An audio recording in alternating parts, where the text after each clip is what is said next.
Throughout the long-standing, historic war between humans and demons, a legendary hero named Matthias appears. He fights the demons and easily eliminates them. Matthias attacks a massive dragon and manages to defeat it effortlessly. Afterwards, Matthias stands and speaks to himself, determining his life's goal: to forever fight monsters, to improve himself. The mark on his hand is the primary thing constantly driving him to evolve and become stronger. However, the mark on Matthias's hand is not the only one he possesses. We learn he has 3 marks. The first is the one on his hand, responsible for production. The second mark he has is more responsible for the inner power within him. The third mark specializes in fast magical attacks. Therefore, for Matthias to become stronger, he needs to fight more to obtain the fourth mark, which specializes in close-range magical combat. But people are born with these marks, making it impossible to change them. So, he decides to change his world and travel to a new world to obtain the fourth mark. In the new world, Matthias is reborn. We see him at 12 years old, on his way to the royal capital. He travels with his father by carriage to enter the Central Academy, where he will learn combat. Despite being only 12, his strength surpasses that of many people his age, allowing him to take the Academy's entrance exams at a young age. Matthias tells his father he is excited to enter the Academy and gain greater power. His father advises him to be patient and not get overly excited, even if he is strong. Matthias talks with his father about the royal capital. Suddenly, the mark on his hand glows. He tells his father a huge monster is nearby, but his father doesn't pay attention and laughs it off, saying he must be talking about the legendary monsters that don't appear in this area. Suddenly, a colossal, legendary monster appears before them, blocking their path. Matthias's father is terrified, thinking the monster will devour them. Matthias attacks it, strikes it with his sword, easily defeats it, gets back in the carriage, and tells his father to continue their journey, assuring him no monster will be able to defeat them on the way. Matthias arrives at the royal capital and notices it is vastly different from the town he grew up in. He walks through the streets, observing the new buildings. Suddenly, he hears a girl shouting at someone inside a house, demanding that he make her a new sword because her friend's sword broke. Matthias enters the house and discovers it is a blacksmith's workshop. He asks the blacksmith to calm the girl down and not raise his voice, promising to do what she wants. The girl apologizes and explains, "My friend was protecting me from a huge monster, and her sword broke while fighting it." However, the blacksmith tells her, "It's impossible for me to make a magical sword like the one your friend had, but I can make her a strong sword without magic." Matthias notices the blacksmith forges very strong swords, but none possess magical power. The girl yells, insisting the blacksmith must act and create a new magical sword, especially since her friend is scheduled to take the academy entrance exam the next day. The blacksmith sticks to his position, saying, "Maybe you should go find another place that can make you a magical sword." The girl gets angry and retorts, "Ordinary swords are too heavy and hard to control easily." Suddenly, they hear Matthias's voice as he offers to use his magic and create the magical sword they need. The blacksmith scoffs at him, saying, "I get it. You want to show off in front of her, but you can't claim you can do something you're not capable of." Matthias replies, "The fourth mark I possess. Its power is indeed still weak, but I can use it to perform the magic you need." Before the blacksmith can speak, the girl interrupts. She gives Matthias a magic stone and buys a strong sword from the blacksmith, deciding to rely on Matthias and handing him the sword to try his magic on it. The girl introduces herself to Matthias, saying her name is Armelbush and that she left home because she refused to marry the man her father wanted her to marry. He introduces himself too, saying, "My name is Matthias Heald, but you can call me Matthew." They go to meet her friend, Lori. Lori asks Arma what she was doing at the blacksmith's. Arma introduces Matthias to Lori and tells her he will make a magical sword. Matthias takes the sword from the blacksmith, places the magic stone in it, and activates it with a steel-cutting enchantment, along with an endurance enchantment, transforming it into a magical sword in a single second. He hands the sword to Lori and tells her she can try it now. Lori brings the sword close to a table, and it splits in half without any effort. They are all astonished by the level of magic that could make a sword this powerful, and how Matthias managed to do it so quickly. Matthias tells them, "I didn't put in much effort. It's just ordinary magic." The next day, it's time for the practical exam that will determine the student's acceptance into the academy. The test measures the student's combat strength and magical abilities. Lori is surprised to see Matthias taking the exam with them. After finishing her tactics exam, Arma goes to them and says, "It was a very difficult test, and I did everything I could." Lori Lori begins her sparring test with the instructor, who notices she has openings in her fighting style. He attacks her and says, "Your abilities are strong, but you need to cover your gaps." Before he can attack her a second time, he looks at his sword and finds it broken. He is shocked to find Lori pointing her sword at his head, saying, "Surrender." The instructor asks about her sword. She tells him that Matthias was the one who enchanted it. Then, it's Matthias's turn, and he faces the strongest of the instructors. The instructor says, "You're Matthias, the one who enchanted Lori's sword? I am the head instructor, and I want to know the skills you've inherited from your father, Castor." Matthias is surprised that the head instructor knows his father. The head instructor tells him he has known him for a long time, and for that reason, he will let him pass all the tests. The sparring begins. The head instructor raises his sword. Matthias notices his stance is full of openings, and suspects the head instructor is underestimating him. But Matthias tells himself this is just a test, so he won't reveal more than a tiny fraction of his true power. Matthias attacks the head instructor. The head instructor strikes him with his sword, and Matthias blocks with his own. To the head instructor's surprise, Matthias can withstand such a powerful blow despite his small stature. The fight intensifies between them, and Matthias manages to strike the sword of Jill, the head instructor, and a knight, sending it flying away. Jill loses, and everyone is amazed by the power of the new student, Matthias. Next is the test for magical abilities. The instructor calls Lori to begin. The test requires each student to fire an arrow and hit 5 targets. Lori activates the firepower within her, and an arrow emerges, striking the first target. Matthias realizes Lori used a type of magic called chanting, where the incantation is spoken aloud and then activated with hand gestures. However, the problem with this magic is that if you are under attack, its effectiveness is weak because you might not have time to finish the verbal incantation. Therefore, Matthias considers this type of incantation outdated and is surprised they still use it. Lori manages to fire an arrow towards all the targets. Everyone congratulates her and wishes they had the mark of glory she possesses, which is favored in magical battles. Then it's Matthias's turn. He asks the instructor, "Do I have to use a fire arrow?" The instructor says, "That's the simplest thing you could use, but you're not obligated. You can use any method you prefer." Matthias asks the instructor to step back a bit to avoid getting hurt. He activates an extremely powerful spell without speaking a single word and destroys all the targets in one shot, creating a large crater in the ground from the force of the explosion. Matthias, Lori, and Arma are accepted into the academy. They all put on their formal uniforms for the opening ceremony. All the students stand in neat, organized lines to listen to the academy director's speech. The director introduces himself, saying his name is Edward. He dislikes lengthy speeches, so he will only tell them that Academy 1 is different from Academy 2. To get into Academy 2, they must possess great skills, regardless of their family's financial status. He then steps off the podium and leaves. However, on his way down, he calls out to Matthias from among the students and says, "Come to my office after this is over." After the ceremony ends, Matthias goes to the director's office. He talks to himself a lot, afraid he'll be expelled on his very first day at school for destroying the test arena. Even though he repaired it with restoration magic, he's still afraid the director will expel him for doing that. Before he can knock on the door, he finds the director standing behind him, saying, "Enter." Matthias is surprised to see the director and all the instructors standing there, with him in the middle of them. The director says to him, "You managed to defeat the head knight. You used silent magic in the magical aptitude test. And, being Castor's son, that could be a clear explanation for the extent of your power. But surely there's another explanation no one knows about." However,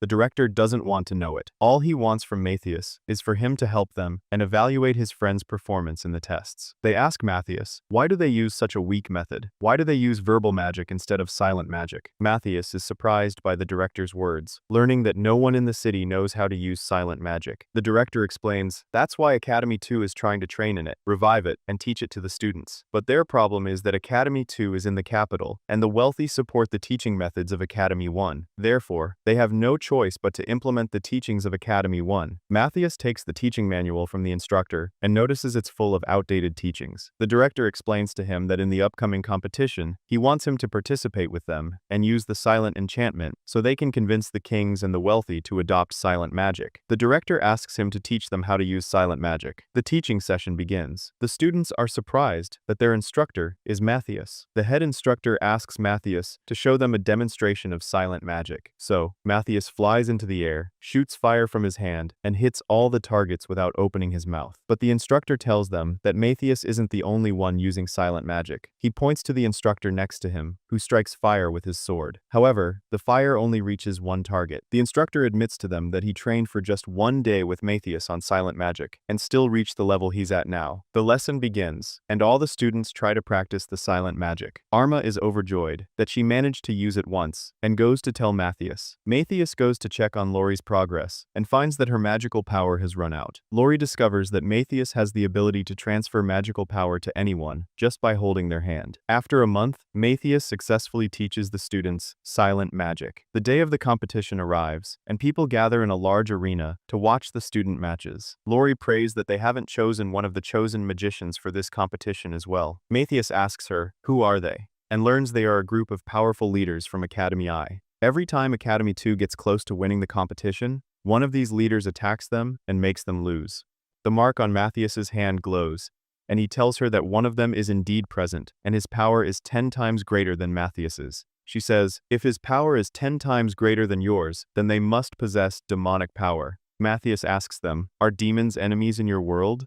He understands from their words that demons are enemies of humans and possess immense power, to the point that even if all the kingdom's mages gathered together, they wouldn't be able to defeat a single one of these demons. The competition begins. Matthias steps forward to face 3 of the chosen leaders. They mock him for coming alone and ask if his friends, who were supposed to come with him, ran away and left him. The director of Academy 2 talks with his assistant, saying Academy 2 has lost hope of winning, which is why they didn't send a strong competitor. This will be the 65th consecutive victory for Academy 1. While the chosen are mocking Matthias, he notices that in reality, they are demons disguised, hiding their true forms in human shapes. The match starts. Lys and Jis attack Matthias with their greatest strength, but Matthias doesn't move from his spot and strikes them both with a single blow. Matthias realizes that the demons are the reason for humanity's weakened state, and that they are the ones who made humans stop using silent magic. He attacks the 3rd chosen. They continue to duel each other with immense power until Matthias uses an enchantment that destroys the demon's enchantment and strikes him with his sword, forcing him to revert to his true form, a demon with wings. Everyone is shocked to discover that Devils was actually a demon all along, and Academy 1 has been using him the entire time to cheat and win against Academy 2. The director of the 2nd Academy stands amidst the crowd and orders the guards to contact the royal palace to inform them of what happened. Before the demon can take flight with its wings and attempt to escape, Matthias strikes it with his sword and eliminates it, but his sword shatters. The director of the academy can't believe that Matthias managed to eliminate the demon so easily. Matthias then recalls his memories from the second world, where he was known as the Sage Gaius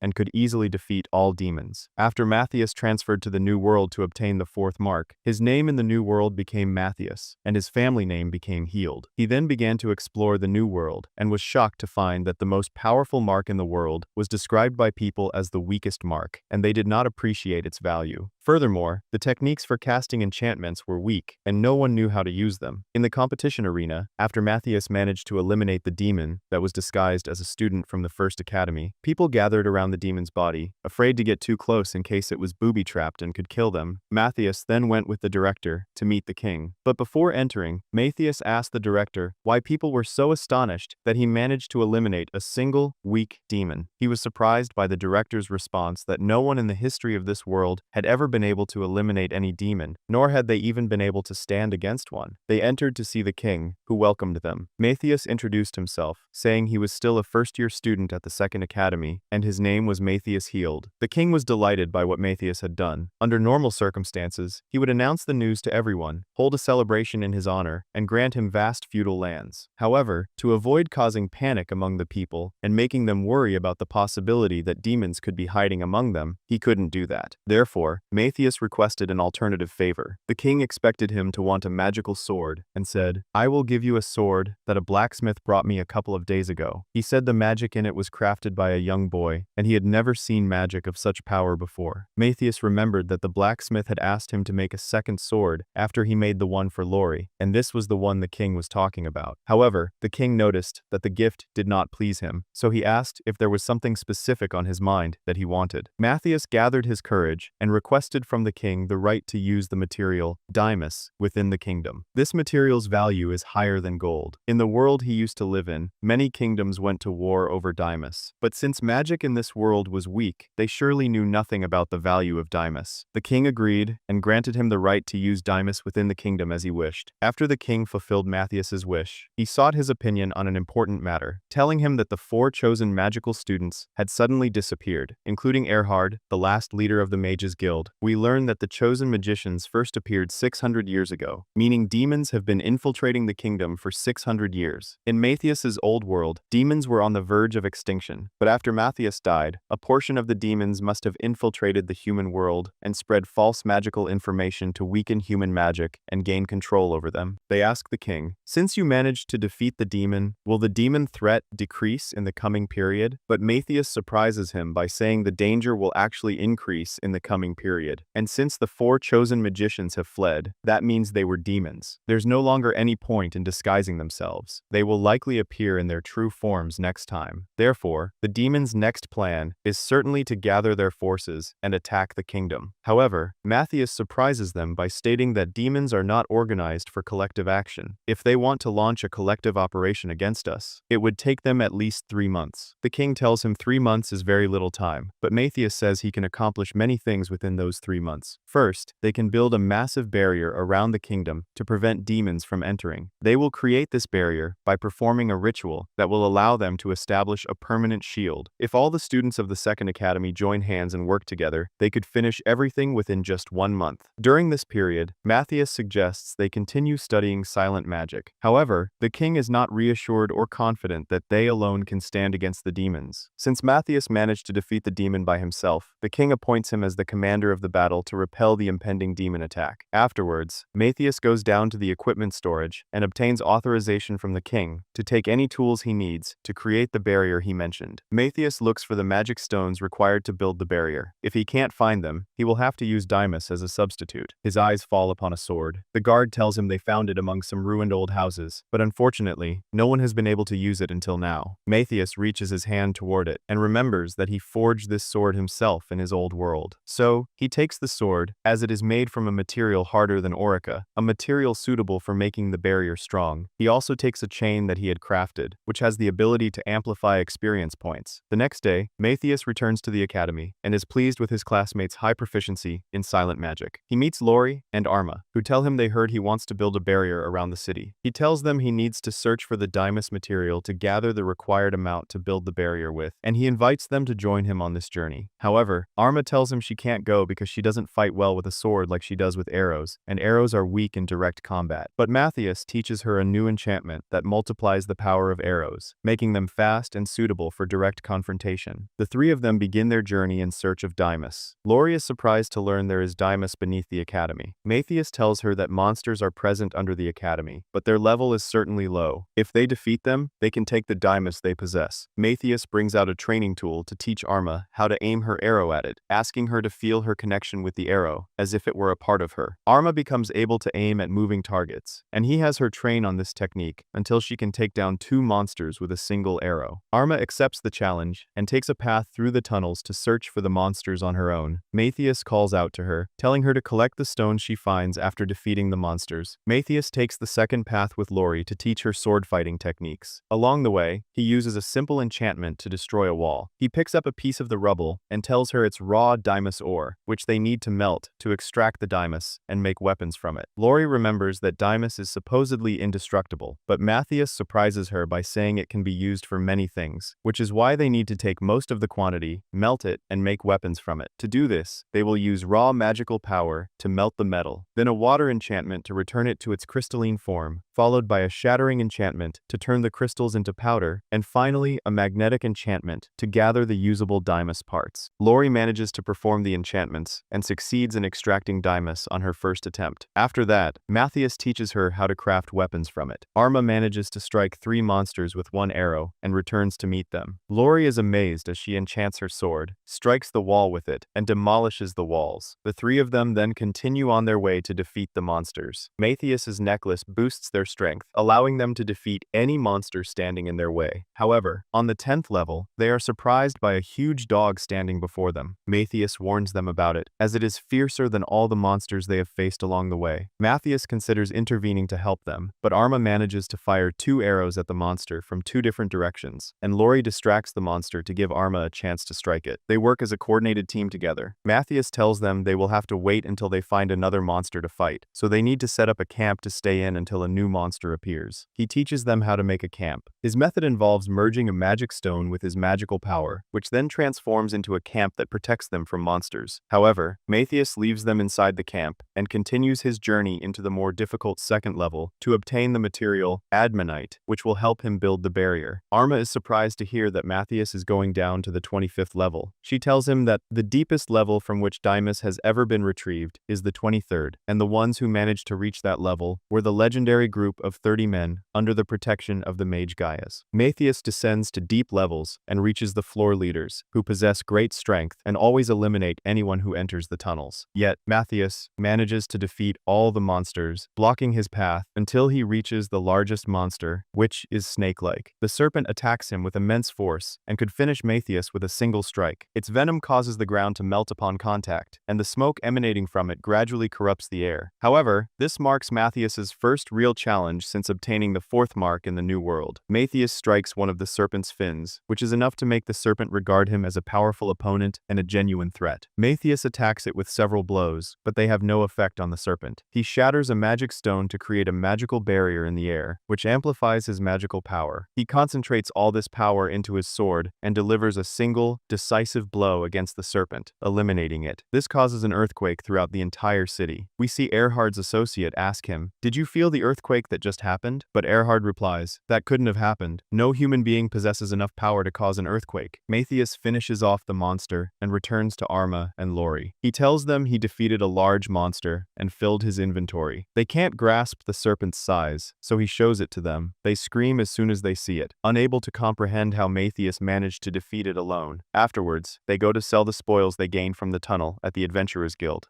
They notice everyone staring at them and ask Lori why. She tells them that most students from the 2nd Academy are now hunting monsters, and their level has improved greatly compared to before. This has made them stand out to everyone, especially as first-year students. This is, of course, due to the training Matthias provides, which constantly boosts the students' level and strength. The clerk asks them, "How can I help you?" Arma tells her, "We have Deimos tools with us. We came to sell them." This is strange to the clerk, as Deimos is not permitted for many people to acquire except by royal decree and requires a very high power level. What's even stranger to the clerk is that Matthias, who possesses the mark of failure, can obtain and sell Deimos. Suddenly, Matthias opens a magical portal, and the gigantic serpent he defeated emerges from it. The clerk asks, "How much can I buy this serpent for?" Of course, the clerk is terrified and faints from the sight of the serpent. She can't believe how Matthias managed to defeat it alone. But what the clerk truly can't comprehend is the storage enchantment that Matthias used to keep the serpent inside. She tells him people have heard a lot about this enchantment, but never imagined it was real. This is also strange for Lori and Arma, until they saw it with their own eyes through Matthias. And it's not just the serpent that Matthias managed to store. He also stored a large magic stone he obtained after defeating the Earth Serpent. However, for Matthias, this isn't large enough. He tells them he's obtained stones larger than this before, especially since he needs a much larger stone to create the barrier. The clerk appraises Matthias's items and gives him 750 gold coins, in exchange a huge sum. Matthias divides the money fairly, giving Arma 250, Lori 250, and keeping the third 250 for himself. But Arma tells him, "You gathered these spoils through your individual effort, so you should take all the gold for yourself." This comes as a surprise to Matthias, as he has never worked with a team before. He's always worked alone. Suddenly, Matthias stops and says, "We need to return to the academy right now." Immediately, they ask him why, and he tells them a magical aura is moving towards the 2nd academy, meaning demons are about to attack it right now. We see the demon Ashurtle and his companion heading towards the academy to avenge the demon devils, whom Matthias eliminated. They enter the academy, underestimating the humans, and dealing with them arrogantly, as if they'll easily finish off Matthias. Matthias assigns tasks, telling Lori and Arma that one of them is a demon stronger than devils, and the other is a weak demon. he will take on the strong one and leave the weak one for them to deal with. The two of them are terrified and ask, "How can we face a demon?" But Matthias reassures them that their current level is sufficient to face demons normally. The demons prepare to cast an enchantment from the air before attacking. But suddenly, Matthias launches a preemptive strike against them, which Ashardal manages to block. Even though they are not powerful demons, they are still demons and possess strength superior to humans. Therefore, Matthias needs additional support. Ashardal strikes him with firepower, and since Matthias's magic is low, he uses their attacks to defend himself and redirects the blow back at Ashardal. However, Matthias still needs a stronger strategy to fight them, so he pretends to run away so that the demons chase him and get closer to Arma. Arma then shoots the demon Dishrid with a magical arrow, weakening his power and slowing his movements. Ashardal orders Dishrid to deal with the girls and leave Matthias to him. This way, Matthias's first mission is accomplished as he managed to separate them. The demon casts a massive enchantment that is difficult for Matthias to reflect. However, he manages to exploit its weak point and throws an enchantment at it to break it. He attacks Ashardal and delivers a direct blow with his sword, but it doesn't finish him off. Ashardal tries to strike Matthias with his sword several times, but can't touch him. Ashardal is amazed at how strong Matthias is in sword fighting. Matthias strikes him in the back. Ashardal then rises to a high altitude and descends rapidly towards Matthias, but Matthias manages to strike him while he's descending. Ashardal goes berserk and yells, "You must be a monster, not a human," but Matthias attacks him, and just before getting close, he is surprised to find that the demon had been secretly casting a hidden teleportation enchantment while they were fighting with swords. He can't finish him off, and the two of them continue a fierce sword duel until Ashardal realizes he can't defeat him. However, his pride doesn't allow him to admit defeat. Matthias tells him, "I'll let you escape this time, but next time, I won't show mercy." Suddenly, they surround Matthias with an enchantment that completely stops his magic. We learn that Matthias used all the magical energy emanating from Ashardal to create the enchantment. Ashardal falls to the ground, unable to stand. After that, Matthias watches Arma and Lori as they fight the demon, using the tricks they learned from Matthias. But Matthias gets impatient and goes to take care of the second demon himself. The second demon threatens that if he joins forces with Ashardal, they could finish them off. But he is shocked to see Ashardal fallen among the people. Matthias activates a light enchantment, and the demon can't withstand it. Matthias places his hand in front of the demon's face. The demon tries to escape, but Matthias has Arma shoot an arrow at him that cuts off his wing. He then strikes him with his sword, and his head flies off. They descend to the ground afterward. Matthias promises them he will teach them the flight enchantment soon. He takes them and leaves before people gather around to ask how they did it. Matthias and the director go to meet the king again, but this time they take Arma and Lori with them. The king offers Matthias a second wish and promises to fulfill it for him. Matthias asks him for more Dymas. The king then asks Arma and Lori, "What do you two want?" 1. Arma says she wants a lot of money, and Lori says she wants a lot of money too. The king laughs and tells them, "I'll give you what you want, minus." Matthias notices the mark on his hand glowing. He stops in his tracks, excuses himself to the king, and addresses one of the king's guards, saying, "Show your true self." He tells them that demons are watching them from another location. Observing what they are doing right now, the demon remains silent, so Matthias strikes him with a lightning bolt, making him scream. The director asks the king if he recognizes the voice. The king says it's the voice of Erhard, the leader of the Desert Guild who disappeared. We learn that Erhard has been spying on the king's plans all this time. However, Matthias's attack wounded him but didn't finish him off. They ask Matthias if he knows of any distinctive location near the city, because Matthias felt a reaction to that area when he destroyed Erhard's magical scrying window. The king remembers that it's the demon village he destroyed before. Matthias concludes that the demons have been hiding under the ruins of that village ever since. Matthias suggests to the king that they visit the village and attack the demons within, but Lori tells them it's far away and would take at least 6 months to reach. The journey begins. Matthias heads towards the demon village, taking Lori and Arma with him. They encounter a dragon named Ares, the dragon of darkness, which Matthias uses for long journeys. Matthias approaches Ares, who wakes from his sleep and says, "You are trespassing in my territory. I didn't permit you to enter, but I will let you leave in peace, or I will finish you off if you take another step forward." Matthias pays no attention to his words and moves closer, saying, "You still don't remember me, do you?" The dragon activates an enchantment, which Matthias easily deflects. The dragon remembers him and says, "You are Gaius, who faced me before in the second world. This is my new form in this world. Matthias reassures him that he hasn't come to harm him, but wants him to carry them on his back to the demon village to eliminate the demons. The dragon agrees, but shows Matthias his wing, saying it has been severed. He tells him that after Gaius died in the old world, a magical reactor exploded in the human kingdom. The explosion triggered several other magical reactor explosions, and humans regressed to the Stone Age afterward. However, Matthias uses the fourth mark and repairs the dragon's wing, telling him he will be able to fly again like before. The journey begins, and Arma and Lori can't believe they are riding on the back of a dragon and can even talk to it. Lori speaks to Arma, saying these are things they've only heard about in legends, especially concerning the sage Gaius and the sage Reuter. They don't know that Gaius is actually Matthias himself, and Reuter is his friend. Matthias orders the dragon to fly at a speed of 500 kilometers per hour and not exceed that speed, so his wing doesn't get severed again. They arrive at the demon village, and the demon standing guard on the watchtower is shocked to see Matthias flying towards him. Matthias splits him in half. Matthias senses the same magical signal emanating from the village that he felt back at the palace. He realizes there are two demons inside the village. One is Erhard, the leader of the Mages Guild who fled, and he is manageable. The other is a demon stronger than Erhard. However, this time, Matthias has regained all his power and will be able to fight him. Suddenly, Matthias hears Arma and Lori screaming, and is surprised to see Ares landing close to him. After landing, the dragon apologizes, explaining that it has been a long time since he last flew and forgot how to land properly. Matthias checks on Arma and Lori, finding them dizzy and unable to stand, but unharmed and uninjured. Afterwards, Matthias explains the plan to them.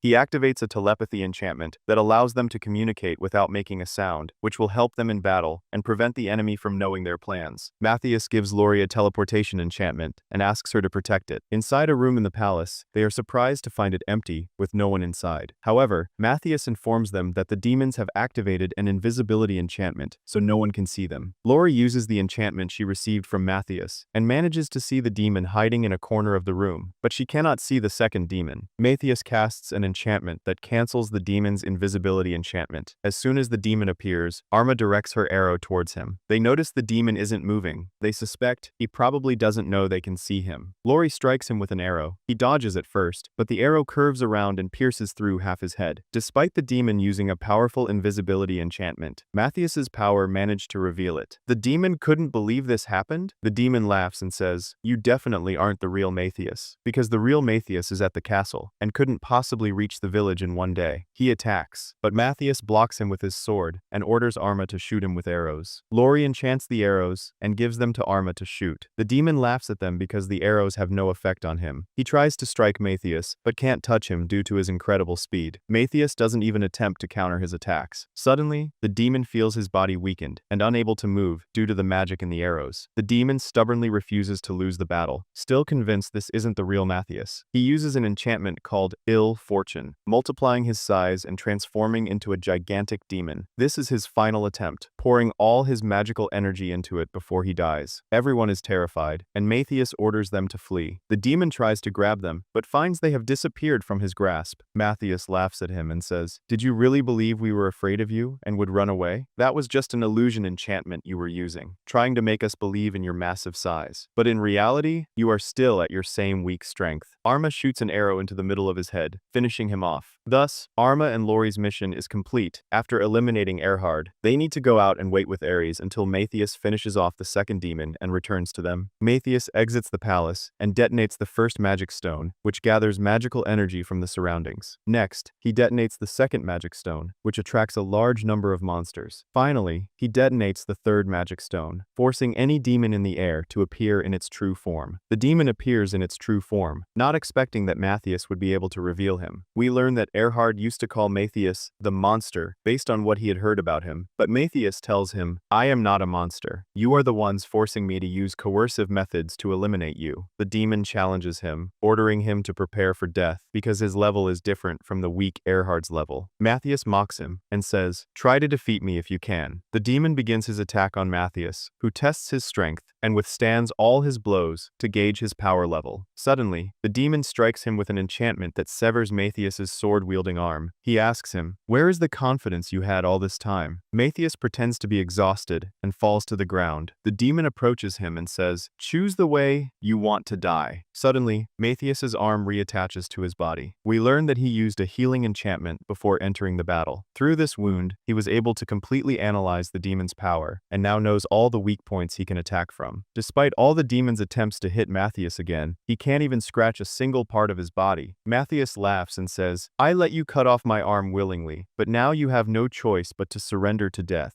Matthias strikes him with his sword. The demon suspects he used the same poison he used on Erhard and activates the magic overload circle, a spell similar to the ill fortune enchantment Erhard used, but far more advanced. Therefore, he cannot be killed as easily as Erhard. However, Matthias uses an enchantment that cancels the demon's spell, returning him to his normal size after having been gigantic. This surprises the demon, as no one has ever been able to cancel this enchantment before. He decides to use an enchantment that turns him into mist, so Matthias cannot see him. With the same ease, Matthias cancels the enchantment and returns him to his normal state again. Even though this enchantment can only be used by this specific demon, Matthias is able to take countermeasures against it because he learned all types of the demon's magic when he allowed his arm to be cut off. Thus, the demon is an open book to Matthias. The effect of the enchantment Matthias struck him with begins. The demon thought it was poison, but this enchantment actually reduces his power and controls his magic. It makes his magic swell and expand until it explodes and eliminates him. Matthias detonates the fourth magic stone, which amplifies the magical power in the surrounding area. This becomes the final, decisive blow that ends the demon's life, causing him to explode and create a huge crater in the ground. In the middle of the crater, a dragon vein pillar appears, containing powerful magical circles that flow through the earth. Matthias plans to use this pillar by embedding it in the ground and drawing from the magical power that will emanate from it. From the enchantment on the pillar, Matthias learns that the demons were preparing to gather over 5,000 level 10 monsters to attack the city. However, after Matthias eliminated the demon, the monster production site is now 10 kilometers away from the capital. Although this is still a close distance, Matthias believes he can utilize the strength of the Second Academy students in the war against them. After returning to the village, Matthias considers transforming Ares into a human form. This way, he can utilize its power, and it can serve as a means of transportation for him at all times. Matthias goes to inform the director about what happened and suggests that Ares be allowed to join the academy. However, the director says Ares would have to be like any other student and must pass the entrance exam, scoring 47 out of 50, a very high mark. But Matthias has confidence in Ares and knows it can achieve this. Matthias envisions Ares' human form within his mind, as this is its first time trying it. He worries it might revert to its dragon form and unintentionally destroy the entire academy. Lori asks Matthias why he didn't tell the director about the dragon vein pillar and the impending monster attack on the city. He tells her he will wait until Ares completes the exams first to avoid causing unnecessary panic in the city. The next day, Ares takes the written exam and behaves oddly, considering it is a dragon still unaccustomed to human life. Then comes the practical skills exam, administered by the head knight, whom Matthias defeated on his first day. The knight addresses Matthias, saying, "Since you've recommended her, she must be strong. Show us her skills." He attacks Ares, and the sword flies out of her hand. She turns her back to retrieve the sword, which is a mistake one should never make in battle. He attacks again to defeat her, but Ares says, "Wait, let me get the sword." She grabs his sword with her hands as if it's nothing, without getting hurt. It surprises the knight that she can hold the sword so casually, without injury. She lifts him effortlessly while he's still holding the sword, and asks Matthias if she needs to use the sword to defeat him, or if she can just hit him normally without it. She throws him, and he flies through the air, crashing into a tower. Her own sword also breaks. The director is amazed by her strength, and can't believe she is an ordinary girl. Next is the archery exam, but Ares feels the targets are too small. She activates her magic, but it reflects back towards Matthias, the director, Lori, and Arma. Fortunately, Matthias quickly activates a protective enchantment before the magic explodes and kills them. She tries her luck again, but this time creates an even larger explosion in the air. So, she decides to use one of Matthias's enchantments and casts a spell that blows up the entire place. She turns to the director and says, "I managed to hit all the targets, but I accidentally blew up the place." This becomes Ares' final successful test, and thus, she is accepted into the academy and becomes a student with them. After a few days, Matthias goes down with the director to check on the progress. He sees how much Dymus the students have managed to produce for building the barrier. Matthias learns from the director that the number of students who possess the Mark of Glory and can produce Dymus from bricks is small, so the output is low. Moreover, most of those with the the Mark of Glory are in Academy 1, and the relationship between Academy 1 and Academy 2 has always been difficult. They have never agreed on anything. If they ask for their help, it will be challenging, and they are unlikely to agree. However, given the current critical circumstances and the fact that rivalry and enmity are not permissible, the director will ask the king to intervene and persuade Academy 1 to help Academy 2. The king orders the director of Academy 1 to go and meet with the director of Academy 2 to come to an understanding. The director of Academy 1 is furious because, in his view, he should be the one to stay in his place, and the director of Academy 2 should come to him, not the other way around. But the director of Academy 2 tells him these are the king's orders, and the current situation does not allow for enmity because they need to build a barrier to fend off the demon threat. Therefore, the director of Academy 2 asks him to send over the students with the Mark of Glory to assist them. However, arrogance leads the director of Academy 1 to refuse, stating he would never join hands with a weak academy. The director of Academy 2 reminds him that they managed to defeat them in the last competition. He retorts, saying, "That's because demons interfered in the competition." The director of Academy 1 becomes embarrassed when the director of Academy 1 points out that the demons interfered on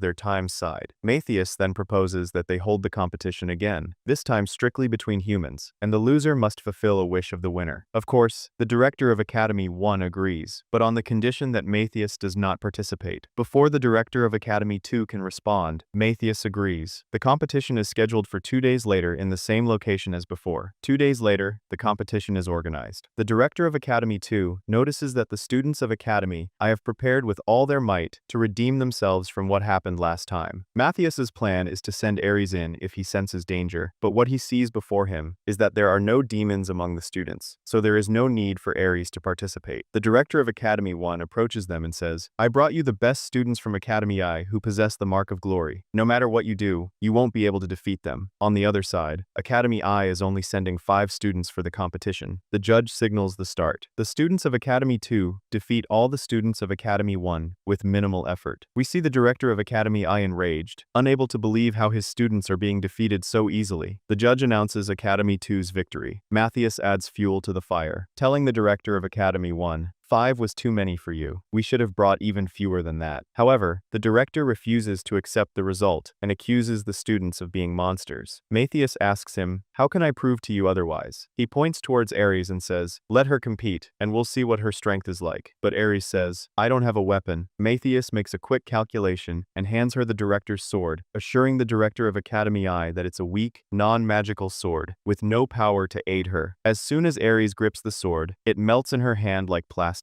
Suddenly, the director of Academy 2 shouts, "The king ordered us to teach the students silent magic, and you're still teaching them verbal magic." The director retorts, "These are our customs and traditions, and we won't change them, even if the king commanded it." He is shocked to find the king standing above him. Having heard everything, the king calls out to him, and before he can justify his words, the king orders his guards to arrest him. The king then gives orders to the students of Academy the First, telling them, "From now on, you will work with the students of Academy 2 and learn silent magic." After the competition, Matthias, along with Lori, Arma, and Ares, goes to retrieve a 60 cm long magic stone from the tunnel. The students from Academy I work and produce Dymas. We learn that Ares is a dragon, which is why she possesses an 80 cm long magic stone. But Matthias reassures them that he won't kill Ares and take the stone. Instead, he will summon monsters and eliminate them. On level 17, this is the first time Arma and Lori have reached a level of such difficulty. Ares surprises them by revealing that Matthias reached level 654 inches, the old world. Matthias asks Lori to create a magic circle. Then, he asks Ares to summon a monster from the circle, but calmly. Since Ares doesn't know how to control her strength, she summons a monster larger than the space can contain, so they all run to escape before it collapses on them. As they run, Matthias says to Ares, "I told you to summon the monster slowly." She replies, "Last time you came and summoned a monster slowly, you destroyed 3 mountains. So, don't blame me." The monster appears a huge red dragon. Ares attacks it, but the dragon sends her flying with a single blow. Matthias gets the idea to distract the dragon and make Ares taunt and provoke it. She calls it a lizard, not a dragon, the one thing most likely to enrage any dragon that hears it. The dragon chases after Ares, trying to catch her. Lori enchants the arrows, and Arma shoots many arrows at it. Matthias activates numerous magic circles in the area to enhance the arrow's effect on the dragon. However, the dragon's skin is tough, and small arrows can't penetrate it, and poisons have no effect on it. So, Matthias considers having Ares revert to her dragon form to fight it, but that would also take time. He decides to let Ares provoke it further and distract it so that it attacks with its full power. He then takes that power and strikes the dragon back with multiplied force, blowing it up. That's exactly what happens. The dragon explodes, and they obtain the magic stone they wanted. Matthias officially invites Ares to join their team, and she agrees, becoming a member. The next day, Matthias breaks the training ground floor so that Ares can get used to her human form and learn to move quickly on her legs. The training begins between Arma and Ares. Ares is required to try to dodge, while Arma tries to hit her with the sword. On the other side, Lori takes on the task of crafting weapons. Matthias gives her the mission to forge a personal sword for him. He instructs her in the method of crafting a sword, using 8 enchantments to give it unique power. After finishing Matthias's sword, she starts crafting a second sword for herself. The time comes to test the weapons. Lori begins with her sword and cuts through a rock with it. Then, Arma uses her arrow to blow up a wall. After them, Ares uses her spear to destroy half the place. Matthias talks to himself, saying that after restoring silent magic to the kingdom, building a barrier to protect them from demons, and training them in many skills, he won't have another reason to stay in school. If everything goes as he wants, he will leave the academy and go. The day arrives when the academy begins building the barrier that will protect them from demons around the kingdom. The director addresses the students, informing them that work will start today. Matthias, as the one who came up with the idea, and the strongest in the academy, is appointed as the leader to supervise the students while they work. He encourages the students to exert all their energy in building the barrier, telling them, "You are the protective shield of the kingdom, because you are the only ones learning silent enchantments, and you are the strongest people in the entire kingdom." Work begins, with each person fully immersed in their task, bringing out their maximum effort. Lori goes to inform Matthias that magic detectors number 25 and 26 have sensed strange activity. He says, "It must be one of the demons, so they might have found out about our plan. But even if they know the plan, it's difficult for us to detect them that easily. Therefore, most likely, the enchantment the magic detectors picked up is a demonic teleportation spell called the Magical Pathway." Matthias assigns them the mission to eliminate this pathway. They run through the forest until they reach the demon's magical pathway. They recall Matthias's words. When the rift grows, it means the demons are attacking. So, they need to close it quickly before any demon attack occurs. They follow Matthias's instructions to close the rift. The method is for Lori to use the magical arrows she makes for Arma, but Matthias leaves the decision to her, telling her, "I've taught you most of what you need. It's time for you to rely on yourself." Lori gets an idea to create a new enchantment on the magical arrows. They notice the rift is growing, and a demon emerges from it. Arma chases after it and shoots it with an arrow, eliminating it. A second demon comes out, but the arrow Arma shoots at it has no effect. Before she can shoot another arrow, Lori catches up, splits the demon in half with her sword, and successfully closes the rift. Lori and Arma complete their mission. Suddenly, they sense another, larger rift, but this one is inside the capital. They run towards it quickly to catch it in time. The third girl with them notices their immense strength and sits on the ground, unable to believe that Matthias taught them enough to reach such a level of power. They return to inform Matthias about the new temporal rift in the capital. However, Matthias had anticipated this would happen. He explains to them that this is an advanced type of magical pathway created by sacrificing a demon to enlarge the pathway and extend its reach over long distances. Since demons lack the courage for self-sacrifice, they most likely sacrifice their weakest member to create this pathway. Matthias predicts the pathway will appear above the second academy, and preparing the barrier will require more time. Therefore, Lori and Arma need to buy more time and delay the demons emerging from the magical rift until the barrier is completed. Matthias notices that Lori and Arma have become more confident in themselves, and the battle has given them even greater confidence, which is evident in the way they speak. Ares arrives with 40 boxes of the mithril material they need for building the barrier. Arma and Lori reach the grounds of the second academy and meet the director. He tells them that Matthias left many magic stones for them to create magical circles. The temporal rift appears, and a huge demon emerges from it. The demon is confident in itself and threatens the students, saying if they dare to fight, it will finish them off in seconds. It casts a massive enchantment and hurls it at the academy, not noticing that Lori blocked the enchantment, and the academy remained unharmed due to the heavy smoke. However, the smoke clears, and the demon finds the students standing exactly as they were. The director orders the students to attack with fire, but its range is short and doesn't reach the demon. Arma shoots it with an arrow, but its speed weakens by the time it reaches the demon. The demon manages to catch the arrow and break it. The demon attacks with an even larger enchantment than before. The students block it, but with greater effort. They try to buy time until Lori can forge a stronger magical sword to defeat the demon. However, Lori fails several times and cannot forge the sword, even though she managed to do it before when Matthias was with her. Now, alone, she can't forge it. She looks at her classmates and realizes that if she fails again, the demon will finish them off. So, she decides not to betray Matthias's trust in her. She uses her maximum magical power to forge an extremely powerful magical arrow and gives it to Arma. Arma shoots the arrow at the demon, but unfortunately, it dodges it. Arma then uses her magic to maneuver the arrow. It curves and enters the demon's back, finishing it. Suddenly, a second demon appears and tells them, "You managed to defeat the demon Balamas because he was alone, but there are many of us, and you won't be able to defeat us." The demons combine their powers and launch a massive attack on the academy.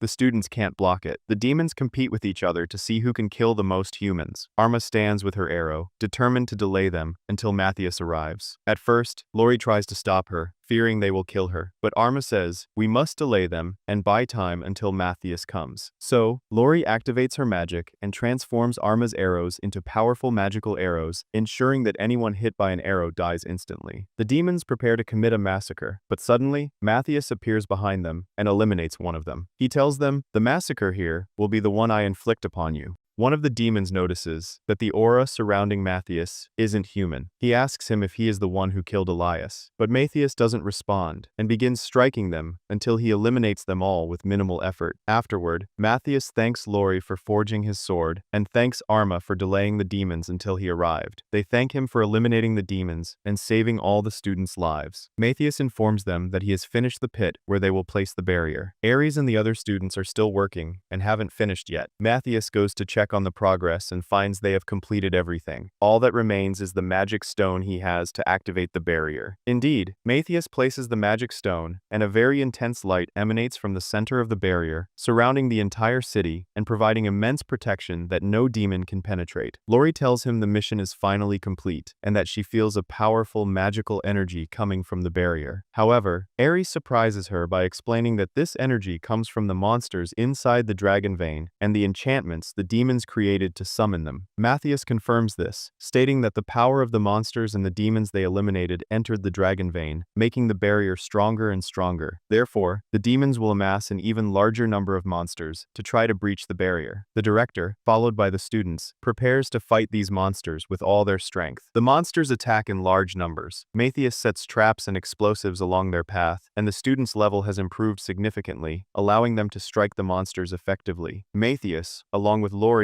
Arma, and Ares, watches the battle unfold from atop the castle, monitoring the events. Suddenly, 3 large monsters attack them. The director orders his students to retreat, but Matthias arrives with Lori, Arma, and Ares to support them, urging them to stand their ground and not retreat. Ares is surprised when Matthias throws her at one of the monsters, and she eliminates it. Arma shoots the second and third monsters with her magical arrows, taking them down. Matthias observes that fighting as a team is much stronger and more effective than fighting alone, so he conserves his energy for the more powerful monsters that only he can handle. A very strong monster called the Void Devourer appears. It swallows all the monsters around it, absorbing their power to transform into something terrifying and far more powerful. This is Matthias's first time dealing with this monster. Arma says they must stop it before its size increases, and it swallows all the surrounding monsters. However, Matthias tells her, "No, we'll wait until it swallows all the monsters in the area, and then we'll eliminate it at once to save time." Ares feels it trying to swallow her as well, since she is fundamentally a dragon, but Matthias says, "We need to help it swallow all the existing monsters and then eliminate it quickly." He gives Lori a magical scroll and asks her to inscribe it onto a magic stone and throw it at the monster. Matthias throws more magical scrolls at it to make it form in a way that allows him to attack it. A huge, terrifying monster takes shape after it manages to gather all the power of the monsters that were in the area. Although Matthias's magical power is diminishing, he has memories that allow him to know how to attack monsters even when weakened. He orders Ares to strike the monster's leg and tells Lori and Arma not to stop stop shooting arrows while he attacks it with his sword. Matthias knows that the best way to defeat a monster of this size is to make it even more enraged. So, he keeps striking it in non-fatal places, like its legs and eyes. However, he notices that its legs regenerate after nearly being severed. Yet, Matthias continues the assault using magic stones, making the attacks hit all over its body until the monster collapses to the ground. He then flies into the air, descends with the final blow, and severs its neck. However, Matthias notices that this monster's composition is strange, and that the dragon vein needs more Dymas, which is not available in the city. Therefore, he decides to leave the kingdom, to search for Dymas, and return later. The truth is, Matthias wants to leave after completing his mission in the kingdom. The director manages to understand what is going through Matthias's mind without him saying it. So, the director offers him a special arrangement to stay with them, as his presence among them will help the academy develop further. If he stays with them at the academy and within the kingdom, they will be able to intervene on his behalf and handle matters. This way, if Matthias leaves the academy to search for Dymas, he can return at any time, freely. Arma, Lori, and Ares also request to stay at the academy under a special contract so they can travel with Matthias, learn from him, and search for Dymas together. The next day, the four of them set out, with the director and students seeing them off at the academy gates. The director promises them that the academy will always remain open to them and that they are welcome to return at any time. Thus, Matthias and his team's journey begins. Along the way, they encounter a child riding in a carriage with his father. The child asks if they are adventurers. Matthias tells him they are heading to the kingdom of Dymath Milkia to complete a mission. Lori learns that the tunnel of Dymath Milkia is enormous, with hundreds of levels, unlike their own tunnel, and an entire city has been built above it. Matthias tells her he has never seen anything like this before, and doesn't understand how people can live above such a dangerous tunnel. To reach Dymath Milkia, they need several days of travel, but Matthias tells them they can make it in one day and save time. This worries Lori because reaching it in one day means they must pass through the Checker Forest, which is full of monsters. Rumors say there is an intelligent monster there, unlike the typically foolish nature of monsters. However, this doesn't frighten Matthias. On the contrary, it piques his curiosity and makes him insist on completing the entire journey in one day. After entering the forest, signs of fear appear on Lori's face about what might happen to them. After a long walk, they sit down to rest and have lunch. Matthias goes off to hunt something for them to eat. While running through the forest, he notices that the monsters possess strong magical energy and move in an organized manner, not randomly like the monsters he's accustomed to. Matthias suspects there is a monster controlling them, making them move through the forest according to its will. The one doing this is certainly the intelligent monster Lori mentioned. Matthias's thoughts are interrupted when a huge monster attacks him from above a tree. Lori and Arma hear a loud thud and fear the monster has finished off Matthias. However, they are surprised to see Matthias returning to them with the monster in hand after eliminating it. He tells them he expected something much bigger and feels disappointed that the monster is so weak. Afterwards, Matthias brings them another monster to eat. The biggest surprise for Arma and Lori is that certain monsters are edible. Lori starts the fire, and Ares gathers plants from the forest to boil with the meal. Before long, the food is finished. Arma and Lori enjoy the taste of the monsters, and next to them, Ares eats voraciously, as dragons need larger quantities of food to feel full. After finishing their meal, Matthias and his team prepare to continue their mission, especially since the monsters are afraid to approach them due to the power of Ares they sense in the area. Also, after they manage to eliminate the intelligent monster, it makes the other monsters fear them even more. Before sunset, they reach the city of Dymas Milkia, located precisely in the middle of the mountains. However, they are surprised when they enter the city to find it chaotic and poorly organized, with most people lying in the streets. Lori notices that the city's magical light pillar contains no magic stones, meaning it is directly connected to a dragon vein. But a shopkeeper nearby calls out to them and tells them to move away because the pillar is about to explode, and 10 people died in the same spot before. The pillar explodes. Lori gets angry at the shopkeeper and asks, "Why do you create such dangerous things that threaten your lives?" The vendor tells her to lower her voice because they are all just following the sage's orders and have no other choice. He explains to them that in the past, they used magic stones, but the sage said magic stones are the most important and valuable resource they export, so he banned anyone in the city from using them for any reason whatsoever. Matthias asks him, "Is the sage the reason for the low population in the city? Is the sage sage the reason? The vendor tells him there is a huge, powerful monster on level 10 in the Dymas Tunnel, and most adventurers sent by the sage to fight it, whether they were strong and experienced or weak and inexperienced, were all killed by the monster. This gives Matthias a general idea of the country's situation. He buys an apple from the man and continues his way into the city. Matthias talks with his team, explaining that when the sage sent people with little experience, along with highly experienced people, they affected each other and couldn't fight effectively. On top of that, the weapons they use are poor quality. Therefore, Matthias decides to go to the guild and obtain a permit, allowing him to enter the Dymas Tunnel, as stated on the sign in the street. Matthias enters the guild and tells the clerk he wants 4 permits to enter the tunnel. But the clerk tells them, "You are young, and I don't advise you to do this, especially since permits are issued directly by the sage. Before he allows you to get a permit, you must first listen to everything he tells you. He will make you hunt monsters and search for Dymas for him, which causes serious injuries." As you can see, the clerk points to the adventurers, and Matthias sees most of them injured and exhausted. However, this motivates Matthias and his team even more to undertake the adventure, so he asks her to start the permit procedures. Suddenly, a woman bursts in, screaming and telling them there are a large number of casualties arriving from the Dymas Tunnel, and if anyone knows a healing enchantment, they should come with her. No one responds except Matthias, who says, "I know a healing enchantment. I'll come with you." Matthias enters the Sage's Guild with her, and is shocked to find many people lying on the ground, injured, without enough bandages to stop the bleeding from their wounds. He is bewildered that the entire country has only one healer, but the clerk surprises him by explaining that the city used to have many healers, and the sage expelled them, calling them a waste of money. Quickly, Matthias takes off his jacket and activates an enchantment that reveals the danger level of each patient's wounds as a percentage. He places a number in front of each patient, representing the severity of their condition. He takes on the most critical patients himself and distributes the rest among his team, prioritizing the most severe cases first, and gradually moving to the less critical ones. Just as Matthias is about to treat the most critical patient, the doctor and his team stop him. The doctor says, "These cases are serious. Children shouldn't handle them. We need to triage them by severity before starting treatment." But Matthias says, "Be quiet and learn from what I'm about to do." He activates a healing enchantment that seals the bleeding veins to stop the hemorrhage, repairs the damaged organs, and then closes the wound, healing the patient. Matthias orders the doctor to treat the cases according to the order he has set, and not to rely on his own judgment to prevent patients from dying. The doctor is convinced by his words, and distributes his team among the remaining cases. Each person takes a patient, finishes with them, and moves on to the next, until they save all the patients in record time. After they finish, the doctor thanks him, and asks if he has worked as a healer before. But Matthias says, "I've only used the healing enchantment a few times. What happened here was thanks to the effort of the entire team together." Matthias asks him about the sage, who used to run the city, wanting to know why he changed and how a corrupt sage took his place. The doctor explains that it happened suddenly and without warning. They received news that he had died suddenly in his sleep, and no one has any conclusion about how he died. They simply woke up one day to the news that he was dead. We learn that the Dymas tunnels have always been dangerous, even in Matthias's old world. The idea of someone building a city on top of them is strange, and has never happened before. However, this could only occur with demonic planning. Therefore, Matthias suspects that demons killed the previous sage, and in all likelihood, the current sage is a demon, not a human. At the end of the day, Matthias and his team stay at a hotel. Matthias sends a decoy message to the director to be delivered to the king, while the real message is hidden inside the box he's sending the message in, so if it falls into the wrong hands, it won't be discovered. Although Matthias could deliver the message himself faster, he wants to see the monster in the Dymas tunnels that no one has been able to defeat, so he sends the message via magic. The next day, Matthias and his team go to the massive gate of the Dymas tunnel. Despite the gate being made of iron, it is weak compared to Ares, and she opens it easily. Matthias asks them to remain prepared inside the tunnel and expect anything to happen. After a few hours, Matthias and his team return to the Adventurers Guild with the monster after eliminating it. He tells them it was a weak monster, and they didn't need any effort to defeat it. The clerk asks, "How did you manage to defeat it so easily?" Matthias doesn't deny his team's credit and says, "I didn't intervene. They defeated it themselves." The clerk says, "The sage needs to see the monster himself to verify it, so I can't give you any reward until the sage confirms it." The clerk writes a message to the sage, which Matthias sees without her noticing. In the message, the clerk writes to the sage that Ares, Lori, and Arma look like monsters and possess great power, but Matthias seems to be a healer since he didn't participate in the battle. Afterwards, they go to have dinner and talk about their team's strength, how Lori performs the magic,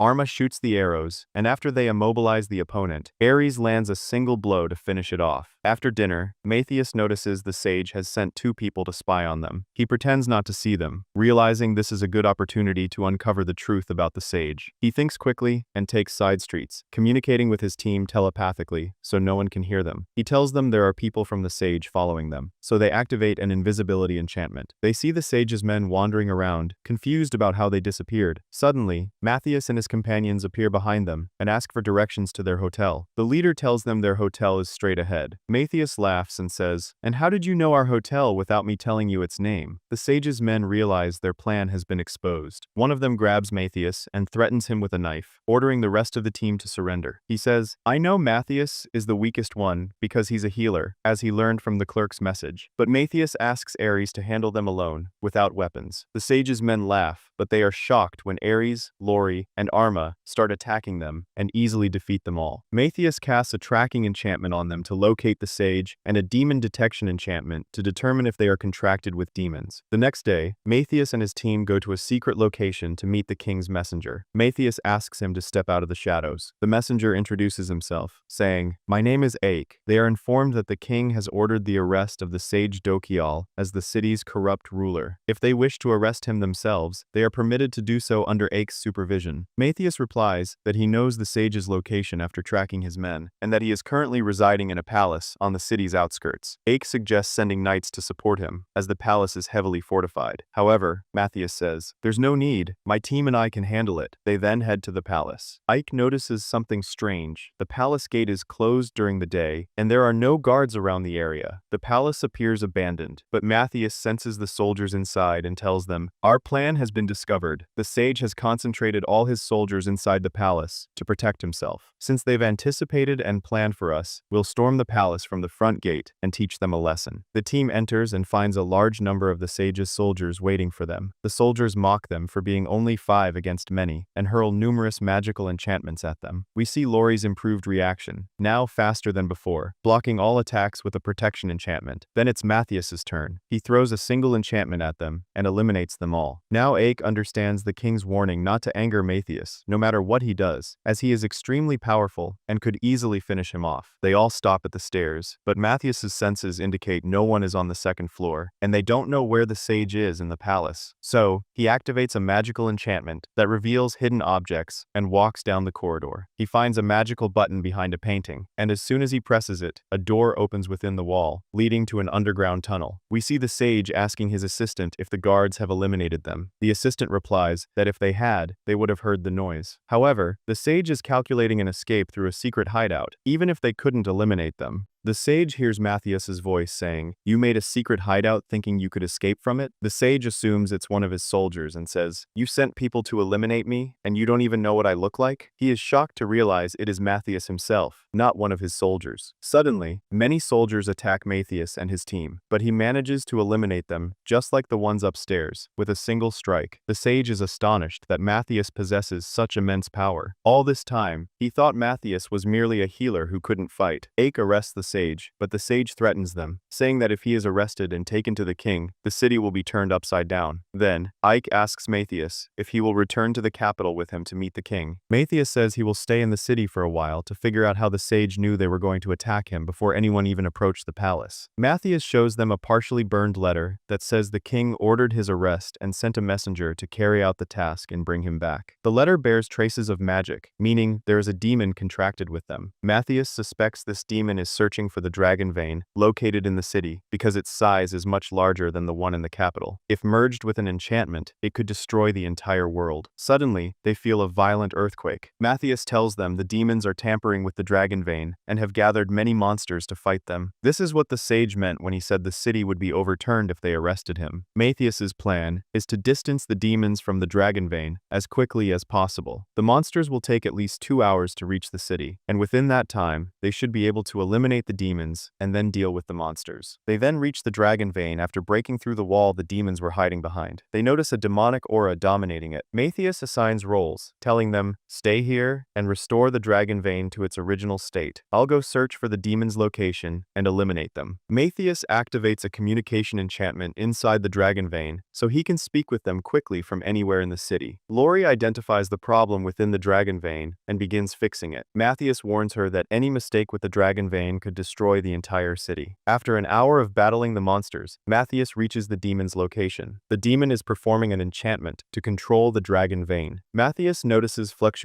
in the demon's magical power and suspects it is communicating with someone else. He activates a listening enchantment to hear what the demon is saying. He hears someone telling the demon that it's not Matthias trying to handle the dragon vein, but Lori, and although her level is low, she's doing well and making progress. The voice orders the demon to eliminate Matthias first, and then take care of Lori, who is adjusting the dragon vein. However, the voice advises not to underestimate Matthias's strength and to fight him with full power. Matthias realizes there is a leader controlling the demon, giving it orders, and possessing extensive knowledge of casting arts and dragon veins. Matthias initiates the attack, but the demon easily blocks the strike and considers underestimating him. However, its leader tells it, "He's testing you, but don't underestimate him." Matthias observes that this demon can use enchantments and tactics against his fourth mark, meaning this demon's power is greater than any he has faced before. The leader orders the demon to confront Matthias from a distance and attack him with fire, because the fourth mark makes him strong in close combat. If it engages him directly in close combat, Matthias will finish him off. Matthias analyzes the situation and realizes that the leader demon guiding this one possesses immense power and knows the tactics of the fourth mark and how to deal with it. This sparks his curiosity to learn more about him. The demon tries to attack Matthias in multiple ways, but fails to hit him even once. The leader then orders the demon to initiate the second plan and set a trap to ensnare him. Matthias instructs Lori to activate the 14th enchantment and disable the trap the demon set in the dragon vein. Once the trap is disabled, the demon panics, not understanding what is happening to him. Lori immediately activates the 17th enchantment, which severs the connection between the demon and its leader. This means the demon will have to face Matthias directly, without receiving orders from its leader. However, the demon tells Matthias, "I've activated an enchantment that can block all your attacks." Matthias increases his strikes and tells him the enchantment reactivates after each strike with a 1-second delay. So, if he attacks within less than a second, he can break the enchantment and finish him off. Indeed, Matthias attacks with his sword, breaks the enchantment, and the demon's connection with the leader is restored. The leader learns what happened, and we discover that the leader received a signal indicating Matthias is Gaius. After witnessing his abilities, the leader begins to believe it. The leader tells the demon, "If the one standing before you truly is Gaius, then consider yourself as good as dead." The demon activates the ill fortune enchantment, enlarges its size, and attacks Matthias with fire. However, Matthias blocks all the attacks because the fourth mark and his sword allow him to activate more than 4 enchantments simultaneously. He strikes the demon, severing its arm, followed by a blow that cuts off its head, eliminating it. All the monsters heading to destroy the city disappear because Lori successfully fixed the problem in the dragon vein. Matthias reassures his team, saying they have only one task left, to find the leader who was giving instructions to the demon. Matthias activates an enchantment to locate the leader and asks Lori to restore the dragon vein's functionality. However, Matthias is surprised to discover that the leader had been eavesdropping on all communications with Lori. The leader tells him, "You won't be able to find my location," and asks Matthias if he knows who he is. Matthias senses the magic coming from tens of kilometers away, specifically from the village of Elena. But Matthias feels this is a trap and doesn't believe the leader is actually in Elena. He warns the leader to prepare with all his strength because one day he will find his location and confront him. The leader says, "First, find my location," and destroys the communication device in Elena. Matthias senses that the leader's level this time is stronger than anything he has faced before, which only motivates him further for the confrontation and makes him eager to reach him as soon as possible. Afterwards, Matthias stays up discussing with his team how to reach the demon leader. Although the leader destroyed his communication device in Elena, the transmission enchantment he used to contact Matthias contained a signal from the leader. Matthias managed to record this signal in a magic stone, which surprises Arma. How could someone record a signal in a magic stone? Matthias surprises her even more by saying, "There's a tool from thousands of years ago that allows you to track an enemy through a magic stone, not just capture their signal. If they can obtain this tool, they will be able to pinpoint the leader's location and go to him." Lori asks Matthias again, "How will you know how to use a tool that's thousands of years old?" He tries to conceal his facial features to avoid revealing that he isn't originally from this world. He tells her he learned it by chance and quickly changes the subject before admitting he invented it himself. Fortunately, Lori doesn't dwell on it and asks about the tool's location. He points to it on the map at the Rodinia Union and adds that if they can get the king's help, they'll be able to cross the bridge, leading to the Union faster. If they ask the director, he could also assist them with this matter. Therefore, they need to return to the capital to get the opinions of the director and the king. The next day, they return to the capital and head towards the second academy, but are shocked to find it gone. They continue until they find a sign that reads, "New Second Academy under construction." The director arrives to welcome them. Ares can't hold her tongue and tells him, "We eliminated a very powerful demon in Dymas City." The director explains the renovations happening at the second academy. They are strengthening its walls to withstand demon attacks. And currently, the students are taking their classes at the first academy, while all students collaborate to build the walls. Afterwards, they enter the director's office, so Matthias can recount what happened. He informs the director that a leader demon was giving orders to the demon he fought, clearly possessing extensive experience. To reach him, they need to cross the borders of the Ruthenia Union. Although the Ruthenia Union is a group of united countries, some among them are malevolent and won't permit them to cross. So, Matthias asks if the king can help them. The idea is for the director to write a dispatch to the king, requesting assistance, especially since the matter relates to demons. The king will likely support them strongly to eliminate them. Given Matthias's nature of always wanting to help, he tells the director he will assist the students with building the academy until the king approves the request. Under Matthias's supervision, he tells them, if we use pillars made of mithril, they'll be stronger than iron. Nearby, Lori teaches them construction magic, while Ares carries heavy weights and delivers them to the construction site. The king permits them to cross the borders and gives them a recommendation for the Ruthenia Union. They can easily cross once the guards see the king's recommendation. Unfortunately, the problem lies in the area where the tool is located, as it is forbidden for anyone to enter. This is because the magical signals there are extremely strong, and they fear a magical catastrophe could occur. This means they won't be able to approach the area. The only solution is for them to raise their adventurer rank to A to gain entry. To raise their adventurer rank, they first need to go to the Adventurers Guild in Rodinia and pass the training test. But Lori tells him, that will cost us a lot of time, and we don't have time to waste. He says, if we're delayed, we'll go with plan B. Revert Ares to her massive dragon form, have her fly over the area, and create a commotion in the city so we can cross the border during the chaos. After a long discussion, they head to the Adventurers Guild. The clerk there welcomes them, having heard a lot about them. He learns they want to enter the Forbidden Zone, but first, they need to progress from rank C up to rank A. However, the clerk promises to let them take the rank A test directly. The content of the rank A test is a mock battle with a guild observer chosen beforehand. Suddenly, Gilo enters. The clerk asks him what he's doing there. We learn that Gilo is the observer for their test. Matthias senses Gilo's magical signal, which is incredibly strong, almost on par with a demon's, but he is actually human. Gilo is famous in the city, known as the Adventurer, who reached rank S, the highest possible rank in the city. However, the guild didn't choose Gilo to observe the test. They selected another observer. Gilo tells them the second observer ran away, afraid of Matthias, and made the excuse of a stomachache. So, Gilo offers to take his place as the observer. The clerk is surprised that Matthias doesn't object and asks to start the test. The clerk tries to warn him that no one who has taken the test with Gilo has ever succeeded before. Gilo fails them before they even compete because he doesn't feel they are strong enough. They proceed to the test arena. Before starting, Gilo points at Ares, Lori, and Arma, saying, "You three have already passed without a test. Just go home." Then he points at Matthias and says, "You're the one competing," as he has heard of Matthias before the demon slayer and hero of the Kingdom of Ice. Before the battle begins, Matthias and Gilo agree on the terms. Both appear confident, each seeing themselves as stronger than the other. Gilo, who has never lost a match in his life, and Matthias, the demon slayer and hero of the Kingdom of Ice. But Gilo tells Matthias, "I'll allow you to use magic, and I won't use any. The only thing I'll use is my sword." Matthias notices that Gilo is unconsciously using an enchantment to enhance his physical strength. Gilo attacks Matthias, striking him with his sword and sending him flying. But Matthias withstands the force of the blow and isn't affected by it. A fierce battle begins between the two. Matthias observes that Gilo uses many enchantments without realizing it, as if spellcasting is an instinct he was born with. In the audience, Arma and Lori are shocked that someone can compete with Matthias. The guild clerk is even more astonished that someone can stand against Gilo. During the battle, Gilo's heartbeat increases, making his magic grow stronger and his power expand. This is the first time Gilo has faced someone above his level, whom he cannot defeat. Gilo uses the same attack method as Matthias after seeing it just once, indicating he has strong observational skills and can learn quickly. Gilo uses his strongest attack, filling the area with smoke. He expects to have defeated Matthias, but Matthias emerges from behind the smoke, attacks him with his sword, throws him against the wall, and places the sword in front of Jilo's face. He asks if he wants to compete again, but Jilo surrenders. The clerk announces Matthias's victory in the battle, thus allowing him to receive the rank A card and enter the Forbidden Zone. Since this is the first time Jilo has lost, he asks Matthias about the technique he used to attack him and how he can train to reach the same level of strength. Matthias gives him a book he authored himself and tells him to learn from it the method of casting magical enchantments. He says, "Since you have the talent, if you also learn from this book, you'll become much stronger than me." However, Jilo hates reading. So, Matthias tells him about the headache relief enchantment on page 132, which he can use when he gets tired from reading. On the way, Jilo walks with Matthias and his team and offers to help him take the rank S test, after which he would become the strongest in the city. But Matthias's ambition is to enter the Forbidden Zone. He isn't interested in becoming the strongest in the city. When Jilo asks him about the Forbidden Zone, Matthias tells him he means the Eretes fields in the Falikia region. Jilo recalls old news about the Falikia region, mentioning that it has a strange aura. The climate there has changed drastically recently, and the nearby checkpoints have become much tougher than before. Many teams heading there have disappeared without a trace. Therefore, Jilo offers Matthias his help, saying, "If you need any assistance, don't hesitate to contact me immediately." Matthias and his team reach the first checkpoint. The guards stop them and ask for their cards. The guard gives them cards permitting them to travel on the main road and warns them to be careful because the road is dangerous. After they proceed, Matthias notices a magical symbol written on the cards. Hidden on the card is a warning to the checkpoint behind them, stating that this is a team of 4 powerful adventurers with high ranks and questionable motives, so they should be dealt with accordingly as soon as they are seen. However, Matthias isn't as concerned about the message as he is about the encoding method, because only demons use this method. Even though the guards were humans, not demons, to set up a checkpoint, you need local power to do so. Since this encoding method is used by demons, it's possible the entire city of Falikia is under demon control. Suddenly, Matthias spots 4 people watching them from behind a hill. He suspects they are coming to eliminate them before they reach the city. Recalling Jilo's words about teams that disappeared without a trace, he realizes all those teams were likely killed in this area. As usual, Ares' first thought is to eliminate them, but Matthias tells her, "If we eliminate them here, we'll alert the others. So, we need to put them into a deep sleep." The plan is for Matthias and Ares to distract them, while Lori and Arma sneak behind them and use a magical tool to put the soldiers into a deep sleep. Matthias creates an enchantment that produces illusions, making people see themselves duplicated. He calls out to the soldiers, who are numerous. They shoot arrows at him, but Matthias dodges them and breaks the rest with his sword. At the same time, Lori activates the magical tool, releasing smoke that puts anyone who inhales it to sleep on the spot. Unfortunately, Lori and Arma also inhale the smoke and fall asleep where they stand. Matthias wakes them with a magical enchantment, and they continue their journey to Falikia village. As they approach it, they sense demonic signals in the area. The village looks terrifying, with guards stationed everywhere. The only reason people don't sense these signals is that they are constantly being suppressed. This means Falikia is filled with demons. Matthias and Lori sense the presence of 30 demons inside the village, indicating the demons are working in groups. This contradicts what Matthias said earlier about demons preferring to work alone or in small groups. However, there is a rare type of demon with special combat skills that work together in full teams. If these are the ones ruling the city, it's the worst situation Matthias could encounter in his life. Since the entire city is surrounded by guards, and they've confirmed demons infest the village, there's no need to enter through the main gates. Matthias opens a secret tunnel through the mountain, explaining it's a tunnel created by the demons that leads directly to the heart of the city faster than the main routes. They descend into the tunnel and are hit by a terrible smell. The tunnel is cramped, and halfway through, Matthias senses a demon ahead. As usual, Ares suggests eliminating it, but Matthias activates an enchantment to pierce through the wall, reaching his hand out in front of the demon. He casts an enchantment on it so it can't see them, allowing them to pass by. After exiting the secret tunnel, they enter the city. They walk down a side street and observe the people, which terrifies them. Lori compares Dymas village to this one, in her mind. Although Dymas had few people, those present were awake and alert. However, the people in this village look like zombies, mostly dazed, emaciated, as if unconscious, or magnetically sedated, with strange wounds covering their bodies. Matthias senses odd magical signals. He grabs one of the people on the street, placing his hand on their head, and discovers they've been subjected to a magical enchantment called mental paralysis. This enchantment keeps people in a perpetual state of daze. They walk further into the village until they reach a long line of of people. At the end of the line, a demon casts the mental paralysis enchantment on them before they enter a factory to work under coercion. Matthias decides to enter the factory to see what's happening. He activates a defensive enchantment against mental paralysis for himself and his team. They join the line, pretending to be dazed so they don't stand out from the others. Suddenly, Ares stumbles and falls to the ground. One of the demons approaches her, saying, "You must have received an overdose of the magic." They continue moving through the line until they enter the factory. Inside, they find massive production in a metal purification factory. Lori picks up a strange stone. Matthias tells her it's the magical metal, rankin. The magical crystals extracted from this purified metal are used to make explosives. If they gather a large amount of rankin with 100% purity, it could blow up an entire city. However, achieving that would take decades to collect enough explosives. More importantly, they now understand the demon's plan and need to figure out how to sabotage it. There must be an intelligent demon with scientific capabilities to devise such a method, instead of traditional ones. The only way to disrupt the demon's plan is through war. They spend the night together, planning. We already know the village has about 32 demons, spread around the city in a semi-organized manner, with their main focus on the city center. Half the demons have the ability to work collectively and will not separate voluntarily. As long as they remain in the central facilities, they can protect them. Lori says, if they eliminate one demon, the others will find out. Arma suggests fighting them all at once, but Matthias says that would lead to their defeat. The solution is to use their collective nature against them. At night, the demons detect a massive magical signal in Area 51. Their leader orders them to locate its source. They surround Area 51 completely, encircling the area without knowing what's inside, but they secure it well. The demons are shocked to find that Matthias and his team have laid traps in the area and are eliminating them one by one. Matthias's plan is to use Ares's power to create a magical signal, attracting about half the demons who work in groups. Ares's role is to lure them away from the city center toward the outskirts, acting as bait. Arma and Lori will distract any groups that gather, remaining hidden while eliminating them one by one and disappearing again. Matthias's idea is to make half the demons sense only Ares, making them think they are fighting her alone with no one else. At the peak of the excitement, Arma grabs a magic stone, mixed with an explosion enchantment, and throws it at a demon, sending him flying over the houses. However, this isn't enough to defeat a demon, but it distracts him until Matthias finishes him off. The demons try to regain their footing. They stand on the rooftops and cast a location detection enchantment to find the traps, but Matthias reduced the magical power of himself and his team, instructing them to hide. This way, the demons won't be able to distinguish them from anyone else in the city. The demon leader can't understand how someone could enter the village and lay traps across such a wide area while they've been monitoring it constantly. He approaches a demon's corpse and finds sword marks on it, not signs of explosives. He suspects there is someone hidden, attacking them without their awareness. Matthias notices that the demon's movement pattern has changed. They've all stayed in their positions, and no one is running around randomly. Since the demons have now gathered and understood the plan being executed against them, Matthias has no choice but to engage them in direct confrontation. The leader addresses the remaining demons, saying, since there are no more traps, and whoever is eliminating the demons is still present, the only solution is explosives, even if we have to set half the city on fire. Suddenly, one of the standing demons is stabbed with a sword and dies on the spot. The demon leader thinks the attacker is Matthias, the one who planned and has been fighting them from the start. However, the one who actually stabbed him is Gilo, standing bravely with his sword before the demons. On the other side, Matthias senses a powerful magical signal and approaches it. The signal exists because Gilo is present, as he expected, but the demons surround Gilo from all sides, so Matthias supports him and eliminates 2 demons, leaving only 4. He finishes them off, and Gilo enters a direct confrontation with the demon leader. Despite Gilo's strength, the demon leader is much stronger and manages to wound him in the arm. Gilo engages in a fierce duel with him, clearly having learned many enchantments from Matthias's book. However, the demon he faces is extremely powerful. Gilo tells Matthias, "Don't intervene, let me handle him." The demon uses a powerful demonic strike, and Gilo uses the steel-cutting enchantment. Both strike each other, but fortunately, Gilo's blow is the one that finishes the demon, who falls to the ground. Everyone rushes to Gilo, who is lying on the ground, unable to move his entire body. They don't notice that the demon is still alive, with its eyes still open. Suddenly, the demon stands up and attacks Matthias with a sword, but Matthias reacts quickly and defends himself before the demon can strike. The demon tells him, "Your reflexes are as impressive as ever," but promises to destroy the seal and return to the world to fight him. Then, the demon vanishes like dust. Matthias realizes that someone was using the demon's body, but the body couldn't withstand the power. The only person person capable of this is the leader who controlled the demon in the Dymas village. Undoubtedly, he was possessing the demon leader's corpse. Gilo remains seated on the ground, unable to move. Matthias activates a healing enchantment and treats him. After successfully eliminating the demons in the village, the enchantment that caused mental paralysis in the villagers disappears. The villagers regain their consciousness, and the village returns to normal. Gilo stands up to address the people, saying, "I am Gilo, the rank S adventurer, and I will govern the city under emergency law." Ares asks him about emergency law. He explains that if a ruler is absent, dead, or kidnapped, any adventurer with rank S has the right to govern the village. Gilo calls out to the people and asks if there is any leader present. One of them steps forward and says, "I am the factory manager." Gilo appoints him as the temporary governor of the village. Afterwards, they leave the city and continue on their way. Before Matthias and Gilo part ways, Gilo gives him a permit allowing him to enter the village anytime. Gilo returns to the academy to train using Matthias's book, and Matthias is excited to see his progress after training. Matthias and his team arrive at the location where they are searching for the tool. They find a massive building and are amazed by it. Matthias tells them it must be a building abandoned for thousands of years, but he doesn't tell them that he built it himself. They enter the building and find a pyramid. Ares asks if he wants her to break the pyramid to retrieve the tool from inside. He slips and says, "I made it from materials so durable that no matter how hard you try, you won't be able to break it." Lori repeats the word "made it" in surprise. He gets flustered and says that if Ares breaks the pyramid, she might damage the tool. Matthias places his hand on the pyramid, infusing it with a massive amount of magical power. The pyramid flies up, revealing a large pit beneath it, resembling pharaoh's tombs. He jumps into the pit and they follow. Inside, they find the device they've been looking for. Matthias asks them to search the area for weapons and equipment they can use while he activates the device. He places his hand on the device, and it emits a green glow. However, Lori interrupts him, bringing him a terrifying sword. He remembers crafting it over a full day, but forgot to dispose of it before coming to the new world. Arma approaches him with a massive spear she can't lift. He tells her Ares has the strength to wield it, but may not be able to control it. If used incorrectly, its heat will increase, vaporizing the wielder and everything around them, causing a catastrophe. Ares brings them a box containing canned food. He tells her it has an enchantment preserving the food regardless of time, but he's not confident about its quality after thousands of years. When Ares opens the cans, the food is rotten and splatters in her face. Matthias uses an iron magical piece he took from the factory and places it on the device to pinpoint the leader's location. Suddenly, the device vibrates due to the magical signal. The leader's data appears, and they learn he was the one who commanded the demons in the Dymas village, the one who sent the demons there. Afterward, Matthias places the magic stone with the leader's signal on the device, activates the enchantment, and a red lightning bolt shoots from the device into the air. All the screens turn red. The seal on the device is close to breaking. Matthias learns that the leader is extremely powerful, and his name is Zardius. His image appears before them on the screen. In their current state, they cannot defeat him. If they use ordinary enchantments, they won't be able to overcome him because he has vast experience. However, if they train in enchantments of survival for hundreds of years, they might be able to defeat him. The plan forming in Matthias's mind could lead to the end of humanity, leaving only them. So, he considers a different plan. He glances at his sword, which Ares is holding, takes it, and places it on the device. He uses its ancient magical signal because it is powerful. This way, they will use all the ancient magical tools in the world against him. Matthias remembers crafting many weapons in the old world. If he can find his sword, he can defeat Zardius with it. He searches for his sword's location and finds it in the capital where the academy and the king's palace are. This means someone brought the sword and placed it in the king's vault while they were absent. Ares reverts to her dragon form, and they ride on her back to fly to the capital. Matthias gives them magic stones to use on the sword once they find it. Lori tells him that if they find the magical sword in the royal vault, they'll have to break into the vault and steal it by any means necessary. Suddenly, Ares loses her balance because she received a strong magical signal from Zardius. The signal indicates that he has broken his seal and is coming after them, suspecting they are the ones preventing him from executing his plan to destroy the world. The only problem they might face is Zardius catching up to them before they retrieve the magical sword. Therefore, Matthias goes to delay Zardius until they get the sword and return to him. Lori and Arma descend with the magic stones and head toward the king's vault. All the students notice a powerful magical signal approaching them. Although the barrier prevents demons from entering the kingdom, it won't stop Zardius. Meanwhile, Matthias and Ares stand waiting for Zardius.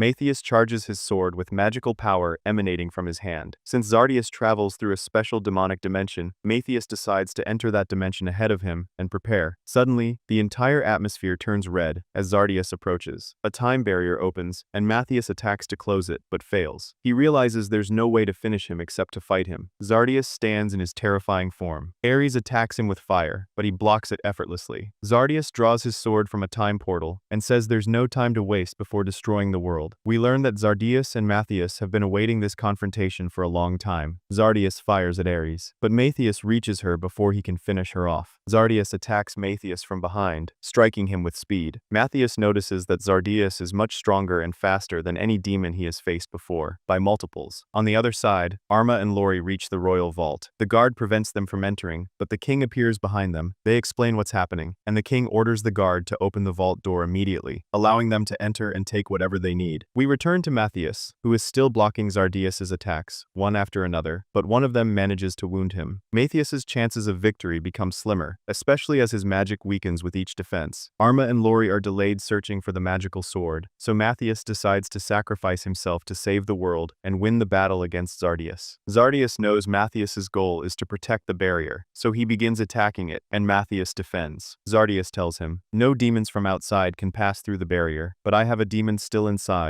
who will prevent Lori and Arma from delivering the sword to you." A demon stands before Lori and Arma, blocking their path after they found the sword and were about to deliver it to Matthias. However, they cooperate, manage to defeat it, and eliminate it. They are then surprised by another demon standing in front of them, threatening their friends. The demon says, "Hand over the sword, or I'll finish them off." Matthias senses demonic magical signals inside the barrier and realizes that Zardius had been recruiting the demons they eliminated earlier inside the capital. Zardius continues to strike the barrier, provoking Matthias to unleash his maximum power. We see Matthias's strength nearly depleted, so he considers sacrificing himself to return to a new world, train more, and defeat Zardius. But he remembers Lori's words, encouraging him to use his strength and win. So, he gathers his energy and attacks Zardius. On the other side, the students of the Second Academy arrive with the director. They free their friends and all attack the demon, subduing it. Lori and Arma run to deliver the magical sword to Matthias, who is still resisting Zardius with all his might. Matthias converts the energy of his past life into magical power to confront Zardius. Ares tries to fight alongside him, but unfortunately, none of the magical tricks work on Zardius, who blocks them with even greater power. Finally, Lori arrives and throws the sword to Matthias. As soon as he catches it, the sword's form changes, but suddenly, Zardius strikes Matthias in the back with his sword, piercing through his abdomen. Matthias falls from the air, and everyone thinks he is dead. Lori screams his name, and magical energy erupts from the sword, restoring him as he was before. Zardius is enraged. How can he come back after being stabbed in the heart with a sword? Matthias tells him that after being struck in the heart and finishing him off, the sword restored his power completely. Matthias intentionally gave him his back to make this happen. Matthias and Zardius engage in a fierce battle, both at their peak strength. Zardius notices that Matthias's speed and power have multiplied far beyond before. Zardius asks him, "How can you do all these things when you're a human, not a demon?" Matthias replies, "I am Matthias Healed, the strongest sage with the weakest mark." He attacks Zardius with his sword, delivering a final blow that finishes him. But before Zardius dies, he says, "There will be other demons stronger than me over time who will be able to finish you off." Thus ends the most difficult mission in Matthias's life so far. The capital returns to normal. The academy students and the director go to celebrate Matthias. Matthias destroys his sword because it can only be used once. He returns to the academy and his normal life, although he needs some time to fully recover his magical power. Later, Matthias and his team, along with the director, visit the king's palace. They thank him for allowing them into his vault and taking the sword that Matthias used to save the capital. But the king is the one who thanks them for saving the capital and offers to grant them a wish. Matthias asks to live the life of adventurers. The guards then open the vault for them, allowing them to take whatever they want. They enter the vault and are amazed this time by the weapons inside, now that they know how to use them. However, Matthias tells them these weapons are unnecessary and that he can teach them how to make their own. Nearby, Ares ignores all the weapons and looks for food. She bumps into a spear Matthias made long ago from adamantite material. During the same period, he also crafted a bow from the same material, which he could give to Arma. He asks the guard about about it, and the guard says it was dusty and sold cheaply to the Azizi's company. They go to the company and learn it is the largest company in the city that collects scrap metal. They ask the seller about the bow, and he shows them a square piece of metal, telling them they enchanted the bow until it turned into metal. Surprisingly, Matthias decides to buy all the metal pieces the seller has. He thinks about separating these metals from the mixed materials and using them to craft new weapons more advanced than anything in the world. Ares' eye is caught by a beautifully shaped metal piece, and she wants Matthias to buy it for her. Matthias is surprised that Ares is interested in something other than food. Then he remembers that dragons are attracted to bright, beautiful colors. After they finish buying what they want, they are surprised to find the director at the company's door. The director tells Matthias, "There's an emergency, and you need to come with me quickly." They go to the director's office and meet the head knight, whom Matthias defeated on his first day at the academy. The knight tells him that 2 days ago, he received a report from the border that the Sihal Empire is attacking them with 300 wooden puppets like the one in front of him. Matthias tests the puppet and finds it moves using human energy. However, the puppet's power isn't strong enough to sacrifice a whole human to operate it, but the puppet steals a portion of human souls to function. The only person capable of creating something like this must be a demon. The director asks him if he's confident that demons have taken over the Sihal Empire. Matthias gives him a definitive answer. As long as humans fight each other to weaken one another, a demon must be controlling one of them. This is a fundamental tactic of theirs. Before they take action, the head knight asks Matthias to save the kingdom and humanity and stand with them until they resolve this problem. Matthias and his team embark on a mission to the Sihal Empire, and the director informs them, "The 4th squad will join you there as soon as they're ready." Matthias recalls Zardias's words before dying, when he said other demons stronger than him would attack him, and he must be prepared for them so they don't succeed in their plan and destroy the world. And with that, our story for today ends. Don't forget to like, share, and comment on the video, as that's what encourages us to continue. And if you're new to our channel, subscribe and hit the bell icon so you get all the updates.